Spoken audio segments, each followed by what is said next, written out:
আখেরাত মনে করেন, আখেরাত মনে করে, নিজের ছেলের, মেয়ের, স্ত্রীর, সন্তানের।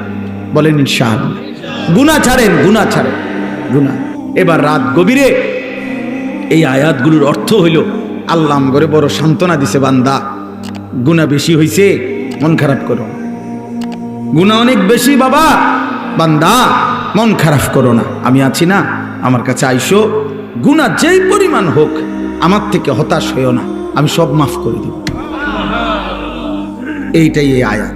কুল, হে নবী আপনি বলেন, ইয়া ইবাদিয়াল্লাযীনা আসরাফু আলা আনফুসিহিম, হে আমার বান্দারা, তোমাদের যাদের জীবন গুনায় গুনায় পূর্ণ হয়ে গেছে, জীবনের উপরে জুলুম করে ফেলেছ, গুনার সীমা অতিক্রম করে ফেলেছ, সাগরের ঢেউর চাইতে গুনাহ বেশি, পাহাড়ের উচ্চতার চাইতে গুনাহ বেশি, আসমানের কাছে গুনাহ পৌঁছে গেছে। আল্লাহ বলেন, লা তাকনাতু মির রাহমাতিল্লাহ, আমি আল্লাহর রহমত থেকে নিরাশ হইও না। ইন্নাল্লাহা ইয়াগফিরুয যুনুবা জামিআ, নিশ্চয়ই তোমার আল্লাহ সব গুনাহ মাফ করে দিবে। ইন্নাহু হুয়াল গফুরুর রহিম, নিশ্চয়ই আল্লাহ ক্ষমাশীল, দয়াবান। তাহলে কে মাফ করবে? কি পরিমাণ মাফ করবে? অর্ধেক, 80 ভাগ, কত ভাগ? 100 ভাগ, সব মাফ। আল্লাহ বলছে বান্দা সব মাফ করে দেব, সব। কারো কাছে যাইও না, আমার কাছে আসো। এখন শর্ত হইল, প্রশ্ন হইল, মালিক কি করতে হবে আমাকে? যদি মাফ নিতে হয় আমার করণীয় কি? তো আল্লাহ বলেন 3টা কাজ। কয়টা?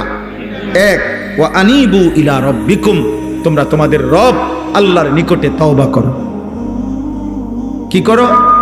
এই আনিবু মানে ইনাবাত, মানে তওবা, রুজু, তোমাদের রবের কাছে ফিরো, তওবা করো। তওবা কিভাবে করে? 3 ভাবে। কয় ভাবে?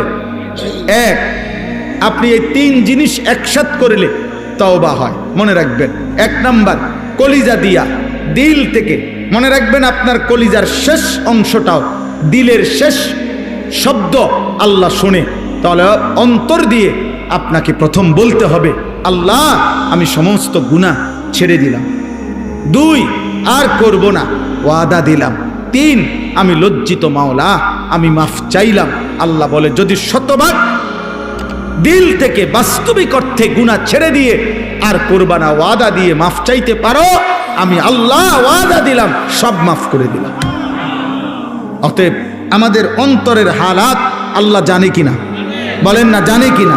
তিনি সব বুঝে কিনা? এই জন্য খামখেয়ালি করলে তো আপনি বিড়ি খাইতে খাইতে আস্তাগফিরুল্লাহ আস্তাগফিরুল্লাহ, কি তো